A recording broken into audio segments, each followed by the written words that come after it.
So we will bounce around week number 9 for Sunday action. I have a question because honestly, I don't know the answer to it yet. Like I said, I try to provide answers on this show. I try to give you my thoughts, and I try to at least ask questions and give you my thoughts, which is an answer. I don't have an answer yet for the Pittsburgh Steelers. I'm going to ask this question. Should there be confidence in the Steelers at 8-0, or should there be concern about the Steelers at 8-0? I'm honestly conflicted to feel how I feel about Pittsburgh. So obviously, look, they're the only NFL team undefeated, right? They're 8-0, halfway to a perfect season. They beat the Cowboys in a nail-biter. Yeah, exactly. They beat the Cowboys in a nail-biter. That period stopped, 24-19, with big, bad Garrett Gilbert at quarterback. No, Dak didn't come back. Andy Dalton didn't come back from his concussion. Ben DiNucci wasn't starting. It was big, bad Garrett Gilbert, who almost was a throw in the end zone away with no time left from ending the Steelers' undefeated season. So the question I have is concern or confidence is because I don't know how to view this Pittsburgh team. They've played one complete game so far. Right? They've had an awful second half against the Titans. Total awful. Now, they won that game, right? Steven Gostkowski misses a field goal at the end. That would have forced overtime. They win that game. They follow that up a week later against the Ravens. They have an even worse first half against the Ravens than they did second half against the Titans the week before. Awful. To their credit, down 17-7 at halftime, they come back, they win the game. So their only real complete game, in my mind, was against the Browns so far. They just totally destroy the Browns up and down. They have a great game. But other than that, out of the 8 games, there's not really many games I look at and say that's complete. I think 1 out of 8. So they are good for sure, don't get me wrong. But I'm not sure if I should be impressed that they're 8-0 without really playing great, or if I should be concerned that, I don't want to say lucky, but they've kind of skated by, caught a few breaks in order to get to 8-0, and that it's going to even out at some point. You know, the breaks are going to stop going their way and instead start going the other way, and that those losses now could start piling up. Big Ben obviously got hurt. We'll watch that knee injury, but I honestly don't know how to feel. Concern or confidence, I'm honestly conflicted about the Steelers so far. We'll see how they go, but they are 8-0. Most importantly, they got the win, but does not look pretty. Did not look pretty doomed, so that is for sure. We'll go from one team looking pretty to one unit not looking pretty, and that is the Seahawks defense. Oh, my goodness. You talk about a real liability. They lose to the Bills 44-34. Josh Allen threw for 415 passing yards against that Seattle secondary yesterday. Destroyed them. Up and down the field, had his way with them, couldn't be stopped. Allen, so this is, how about this stat? So the Seahawks now have played 8 games, right? 8 games, halfway through the season. They've had a quarterback throw for 400 or more yards against them 4 times. Half the games they're playing, quarterbacks are throwing for over 400 yards, and we're going to be gracious. We're rounding up Cam's 397 against week 2 up to in that level. So you want to get technical, it's 3, but we're going to round Cam throwing for 397 yards, round that up to the 400 club. Half of the games Seattle's played so far, they've allowed the opposing quarterback to throw for over 400 yards. Their defense is allowing 30.3 points per game so far this year. You talk about an extremely thin margin, excuse me, for Russell Wilson and this offense to navigate within. Now, Russell Wilson, to be fair to the defense for a second, Russell Wilson had 4 turnovers. He did the defense 0 favors. He put them in some bad positions, so not all that 44 points is on the defense. I want to say that. 4 turnovers is not going to win you any game, no matter who you play. But with that said, the way this defense is trending so far halfway through the year, Cowboys-esque, Raiders-esque, you're asking Russell Wilson to basically be an MVP every game. And if he's not the MVP, you're not winning that game. You have no chance to win. So the Seahawks, to me, their defense is a legitimate liability. They got Jamal Adams back yesterday. They traded for Carlos Dunlap.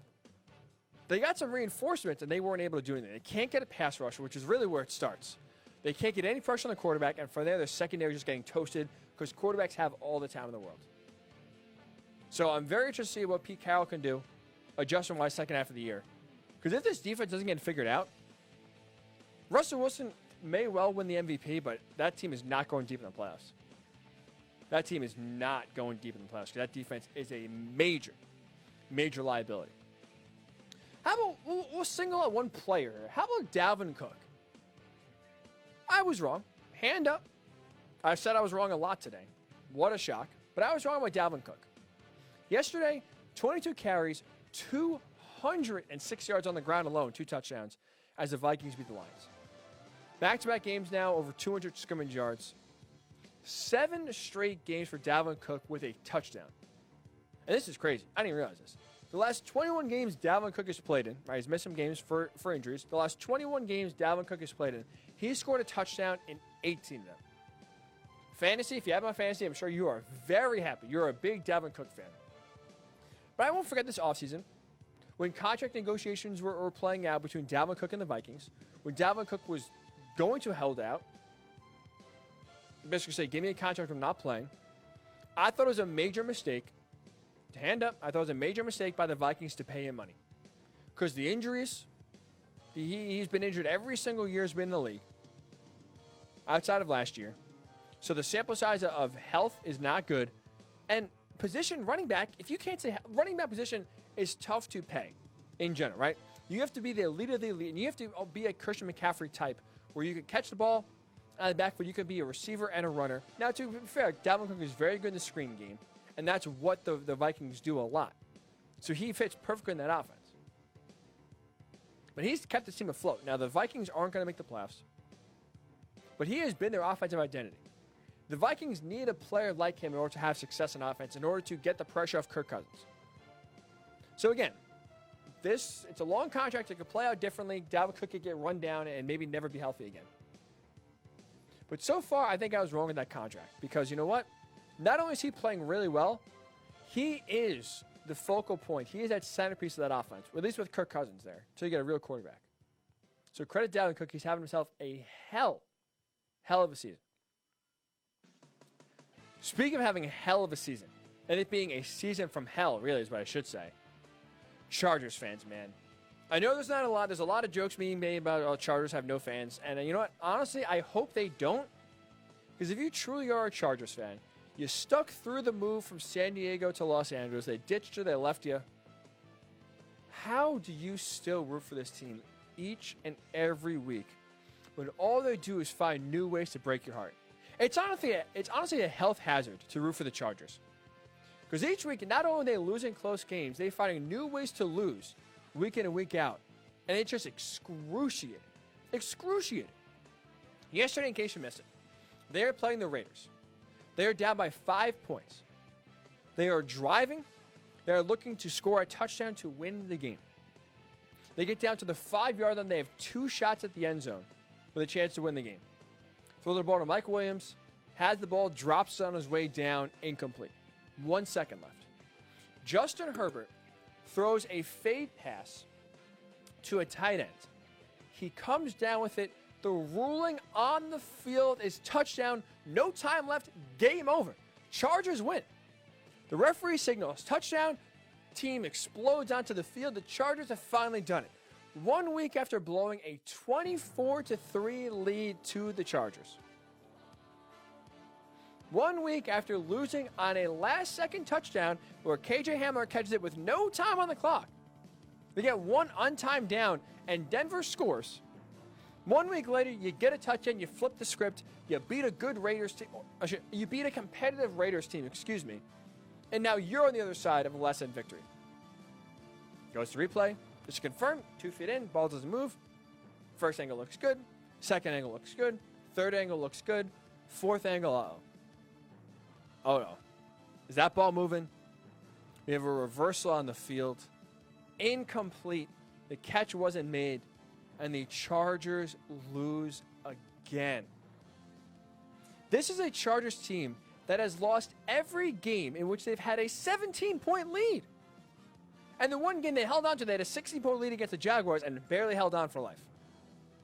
So honestly, if you're a Chargers fan, I don't know how you do it. How are you still alive? Every week it's heart palpitation after heart palpitation. They get you excited. Boom, they rush out to a big lead. This is the week. This is the week they're not going to blow it. This is the week they're going to finish out the game. And what happens? Week after week after week. The lead shrinks.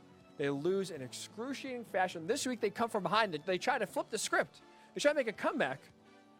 Rule touchdown the field, overturned.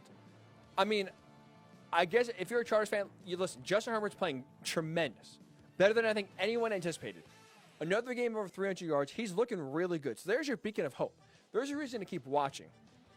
But, man, I am so sorry. The Falcons of the West, I don't even know which is worse, to be honest, if you'd rather be a Falcons fan or a Chargers fan.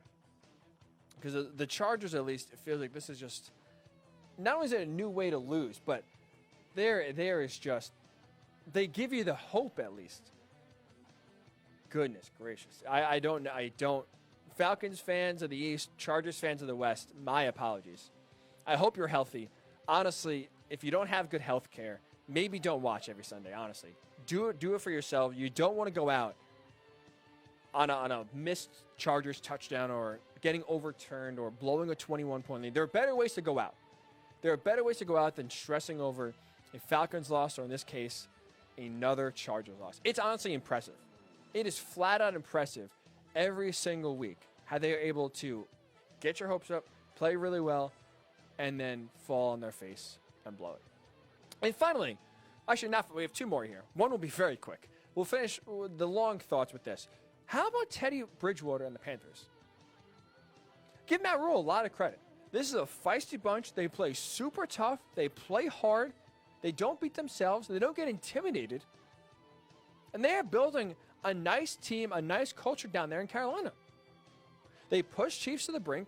They almost pull out an improbable win. I mean, they were. Now, Joey Sly kick yesterday wasn't close, but they were 2 yards of hitting a big field goal against the Saints last week, and at least we're in position,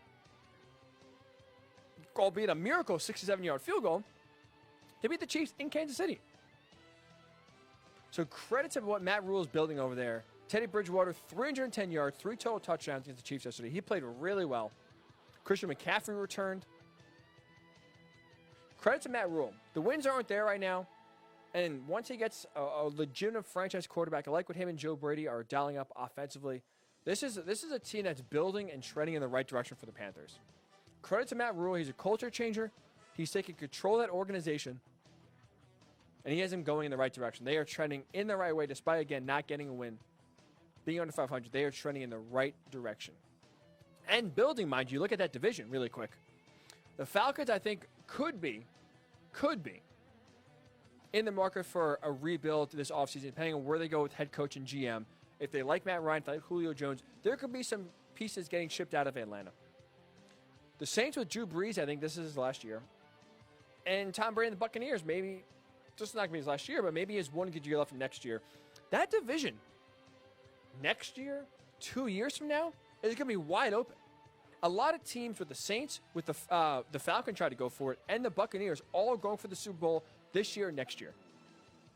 The Panthers are building to where, don't look now, they have a chance to, I don't want to say control, because that's getting way ahead of myself. They have a chance to compete for the division every single year within the next 2 or 3 years.